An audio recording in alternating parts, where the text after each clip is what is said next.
Welcome to Your Food Looks Funny. I am Marcus T, and today's topic is going to be picky kids. I'm not eating that. I'm not eating that. Alright, so today I'm here with my cousins Daniel and Kelsey. They have their own trio of daughters who have their own preferences when it comes to eating. So we're going to go over some of those preferences. Just a little talk here. Just a little talk about the kids, how we were as kids. Some funny stories about when we were kids. Probably more about me than anybody else, but we'll see how that goes. Hopefully I don't dig my own hole with this episode, but we'll see where it goes. So, Kelsey, we'll start off with you. How is it being a mother to 3 young daughters?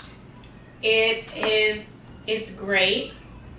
I love it. I always thought that I wanted boys, but I'm happy having girls. I feel like it fits me. It definitely has its challenges, but overall, it's lovely. Do you think it would be any different with the boys? I do. I mean, really just based on other people's stories of what it's like to raise boys. That's all I have to go on. Daniel, how does it feel to have 3 girls? How did that work out for you? It's awesome, but as you know, maternal side, we come from a very male-driven, or the majority of people, cousins and my siblings, out of 40 grandchildren on my mom's side, the bulk of them are boys.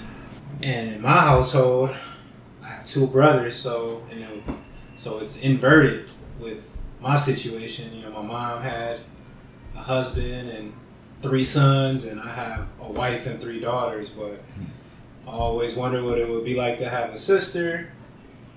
So now I got something like that, but it's super cool.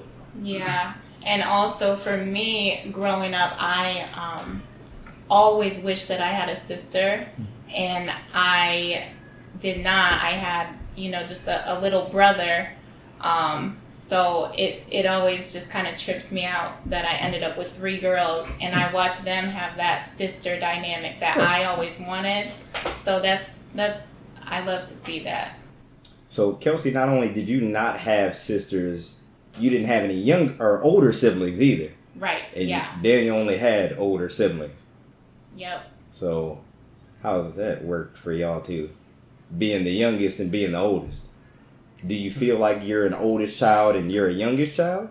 Just being the oldest child, I feel like I can kind of relate to Dion, our oldest, who is 6, because I just know what it's like to kind of, sometimes you get in trouble for things that your younger siblings do.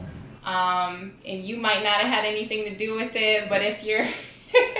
If you happen to be right there, right. Guilty by association. Yeah. So I definitely feel like I always try and take that into consideration, because I know what that's like.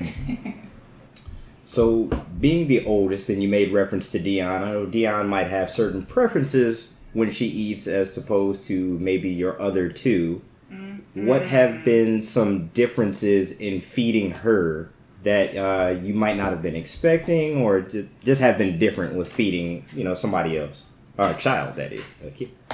So when Dion was, first started eating solid food, she was not picky whatsoever. Mm-hmm. She ate everything. Daniel would take her to his mom's house, who, is a great cook, and there's always food, and Dion would eat all kinds of things. She would eat whatever.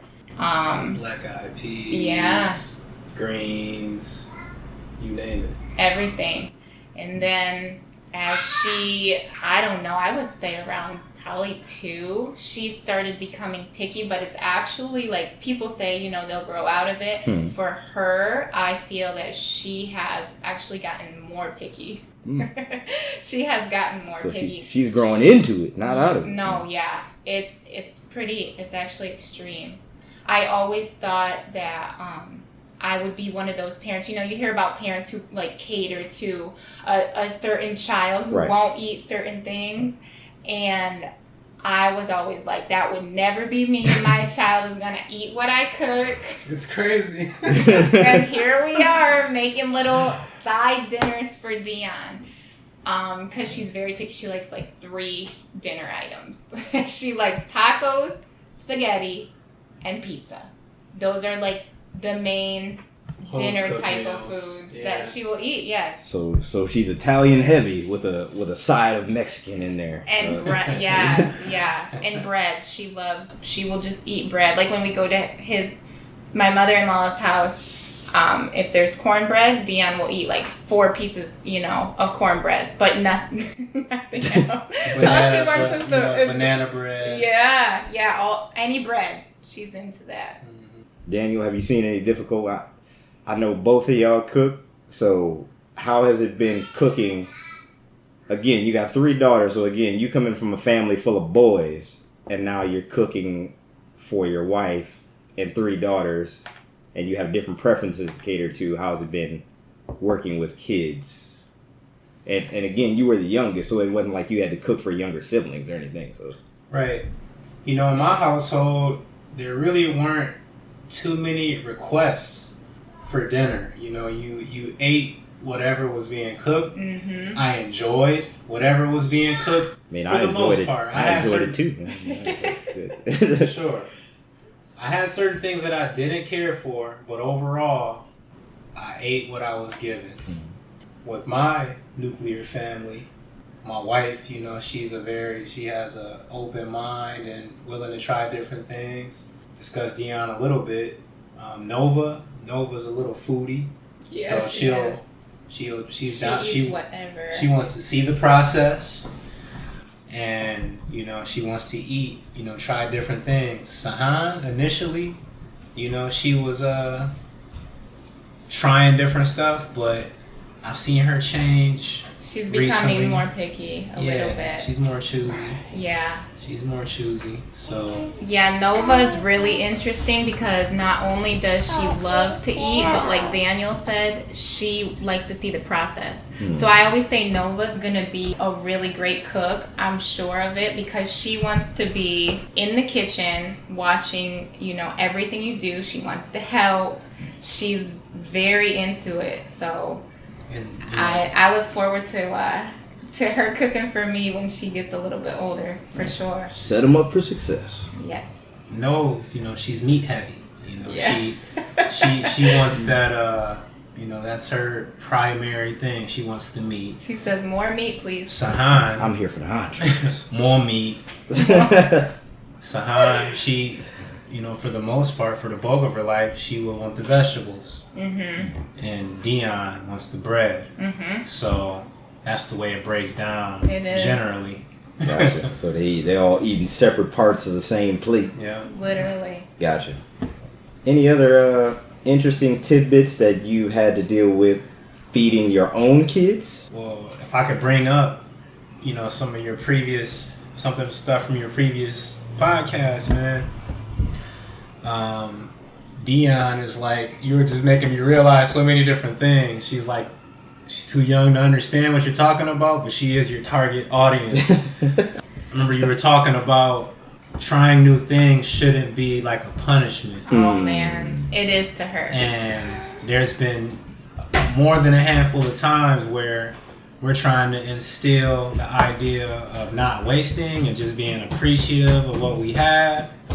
And she's a great kid, but those moments have turned into breakdowns, emotional breakdowns, And also she has texture issues, like you have discussed.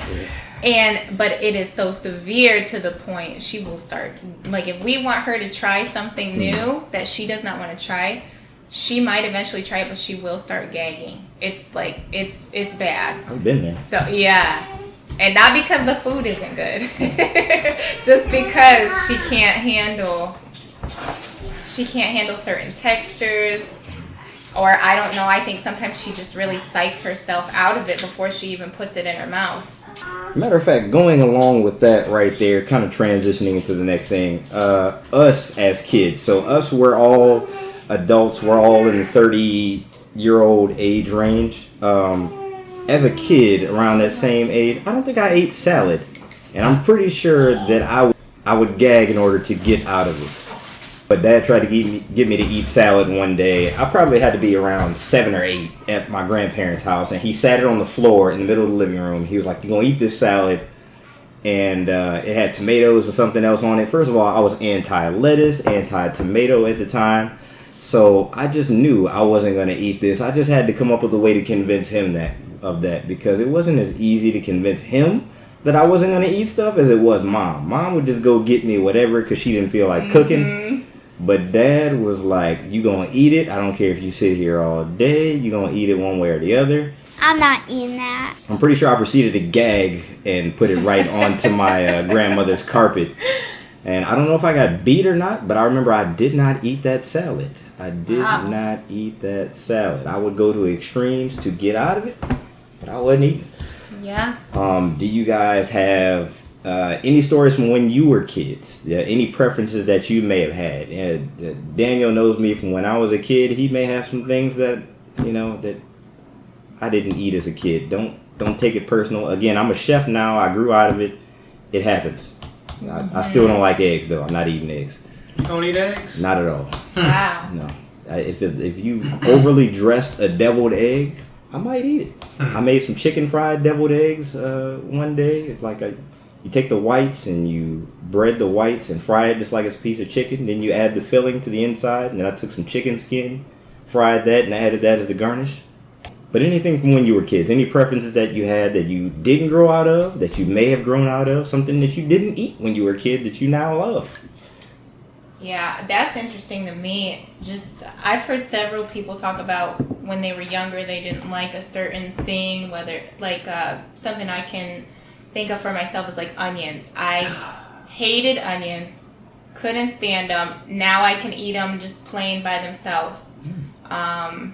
Mustard, couldn't stand it. Yeah. Ended up liking it. Yeah, those are just a couple things I can think of that I didn't mess with at all, that I ended up liking. What about you?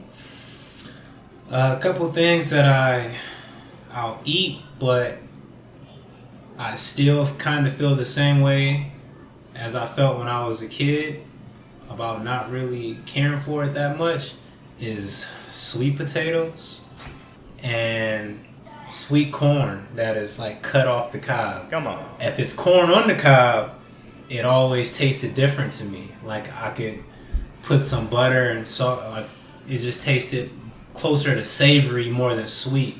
I just have something about sweet things with like a savory meat dish. It's a touchy thing. Yeah.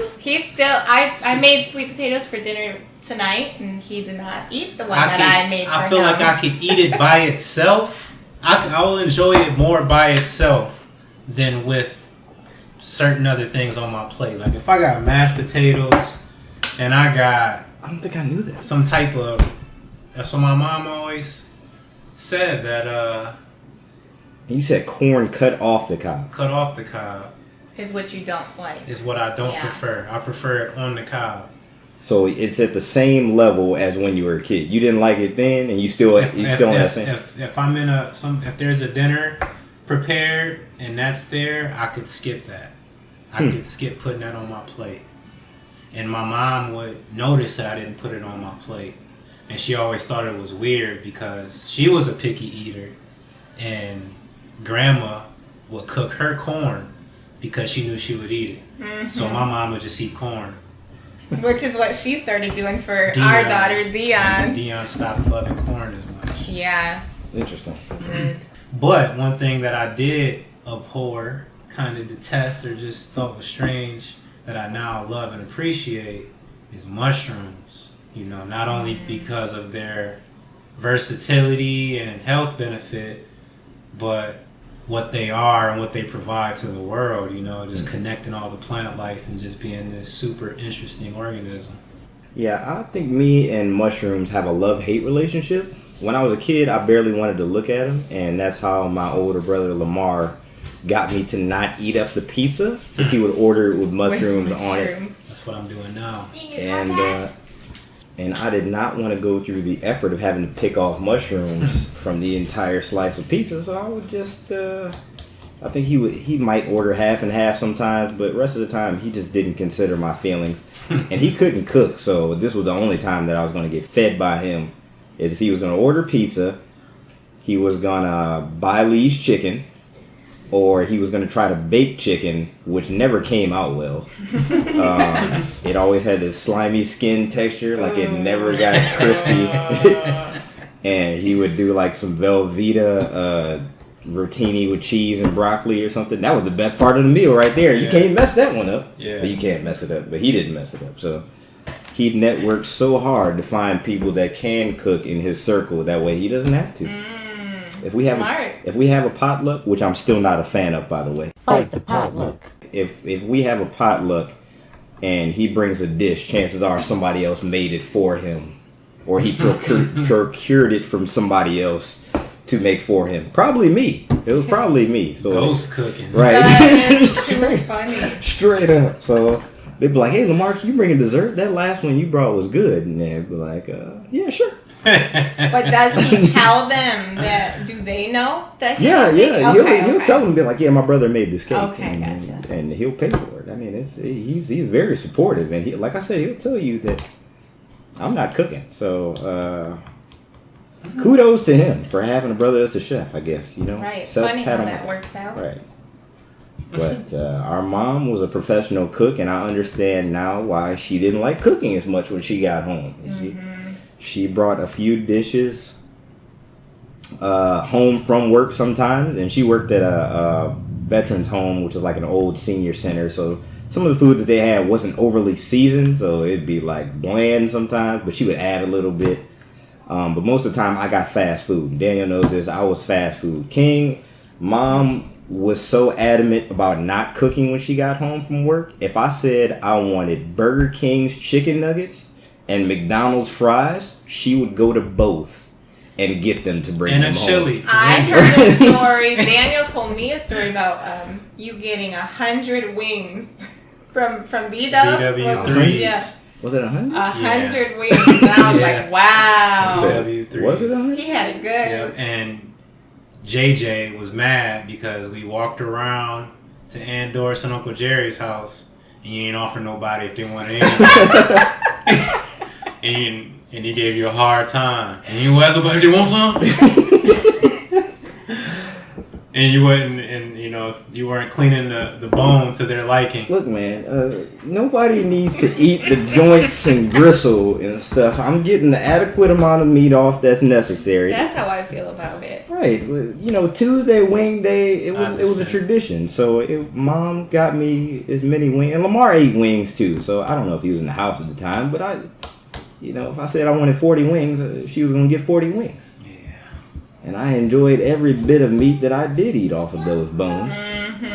But I wouldn't, going to the ends and stuff, that's gross. Yeah, I definitely remember as a kid, I couldn't stand when we had chicken nights, if the chicken was going to be on the bone, because my dad was adamant, like, you clean that bone. And I remember sitting at the table and, like, just about to fall asleep because I couldn't get up until I cleaned my bone, but to me it was clean. Oh yeah. To him it was not. So yeah. Yeah, I don't know what it is, but I mean, parents get to a certain level, and again, you guys are now at the level of being parents, so you see certain things in your kids that you've grown to do yourselves, but they haven't gotten to that point where they've learned, okay, I really like this, I don't like this, but I can still eat this much of it. Right. I get it. I can still put myself back in those shoes and still to this point, like, I'm not eating that part of the chicken. Why? Like you said, there's a sufficient amount of meat to be eaten, and hearing adults back in the day crunch through those parts of chicken. Yeah, I'm not doing it. So nasty. So nasty. It's just certain parts of foods that don't need to be eaten. It's certain foods that just don't need to be eaten. Like episodes ago. So back in episode 4, I talked about not needing to wash chicken, and people got on me about it being a tradition, and it was passed down, and our grandmother used to do it just because our grandparents used to do it. Doesn't mean we have to. Absolutely.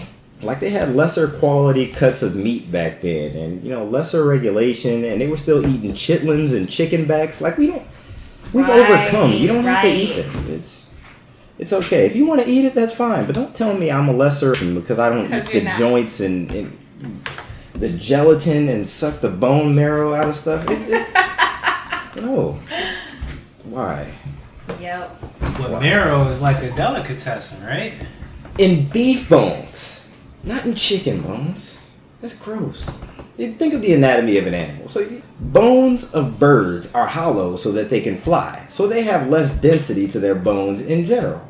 But beef has thicker bone density because they're ground animals. More marrow. Right. So the marrow and the fat content is more prominent in those animals simply because they're heavier. They're denser. They're made to be eaten. We're made to chase them. We don't chase birds unless they're on the ground. Okay? Or we shoot them out the air. That's a lot of extra effort. We wasn't doing that back in the day easily because they had to use bow and arrow before they got guns. Now we got guns and we got chicken for days. So chicken wings for the Super Bowl. Think of how many...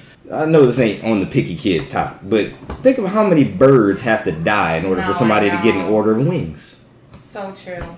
So each section of wing is half a wing. So essentially every 4 wingettes that you're eating is 1 bird. So if you order 12 wings, that's 3 chickens that had to be supplied in order for you to get 1 order of wings. That's a thought. Unless it was a genetically modified chicken, but that's a whole another story. Why should it have more than 2 wings? But, some of them got no heads and a bunch of wings. At one point, KFC had boneless chicken that looked like it had bones in it. I don't know where they're getting this stuff from. But you remember the commercial? I ate the bones. Like, no, you didn't. It wasn't no bones. Like, why was there no bones in a thigh that looked like it had bones still in it? That's a little disturbing. But unfortunately, I hate to cut it off there, but that's the end of this week's episode of Your Food Looks Funny. Come back next week for part 2 of our 3-part series on picky kids. We get more into the media and genetics of kids' diets.